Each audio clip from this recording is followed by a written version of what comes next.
Gentlelady yields back. Chair now recognizes Ms. McLean from Michigan. Thank you guys for being here. I know it's been a long day, but we appreciate you. The American people appreciate you. To get some truth and honesty back in the American justice system, I think is great. So thank you again. We've heard a lot of rhetoric today, and I just want to talk about as much as we can, just the facts, just stick to the facts. So, Mr. Shapley, in August of 2020, your team obtained a July 2017 WhatsApp message from Hunter Biden to Zaho, a Chinese businessman, and I want to read a few lines from that message. I'm sure you remember it, but I'll just refresh your memory. And I quote, Z, please have the director call me, not James or Tony or Jim. Have him call me tonight. I'm sitting here with my father, and we would like to understand why the commitment made has not been fulfilled. And Z, if I get a call or text from anyone involved in this other than you, Zhang, or the chairman, I will make certain that between the man sitting next to me and every person he knows and my ability to forever hold a grudge, that you will regret not following my direction. And I am sitting here waiting for the call with my father, end quote. That's a fact. I didn't make that up. That's not my opinion. That's not rhetoric. Is this, this is a message from Hunter Biden's WhatsApp app, correct? It's from a search warrant from an Apple iCloud backup. Yes. From where? From whose phone? My phone? Your phone? It was from Hunter Biden. Okay, thank you, sir. I didn't mean to be disrespectful. But it was from Hunter Biden device. Yes, okay, thank you. But it was linked to Hunter Biden, correct? Yes. Okay, thank you. Now, Mr. Shapley, were the Bidens contemplating a deal with CEFC in July 2017 timeframe?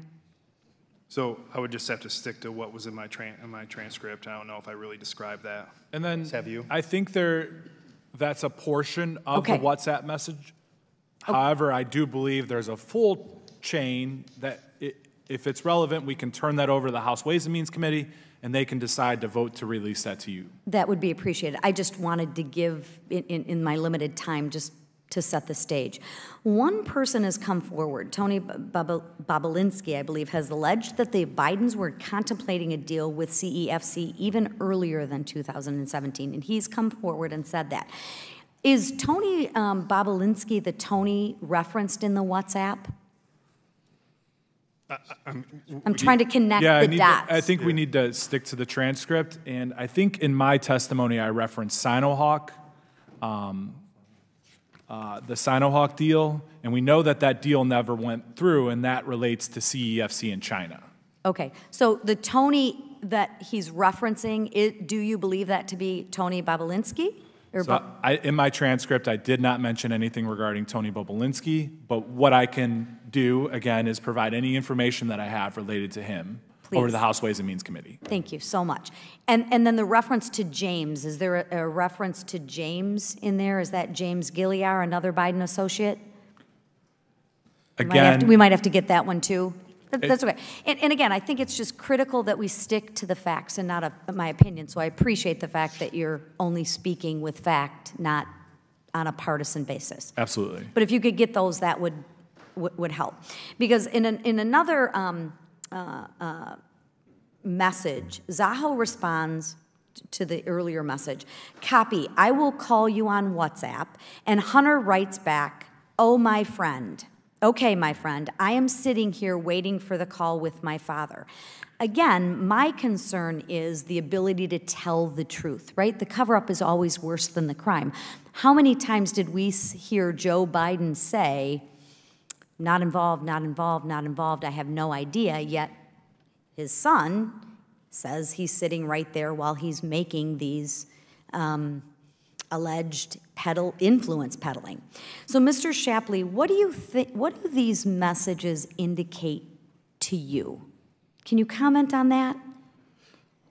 Yeah, I mean, they indicate that we needed to take additional investigative steps to find out what the facts and circumstances were of this WhatsApp message, and we just simply, it was not supported.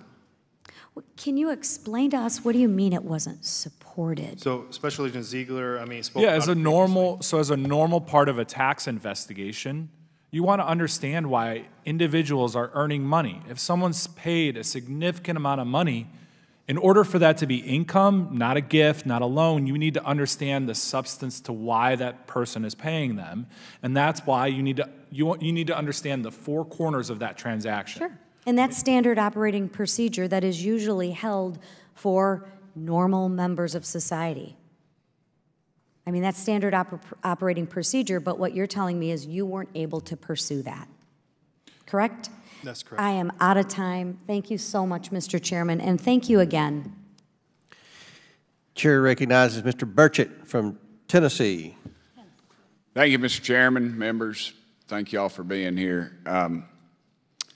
When I was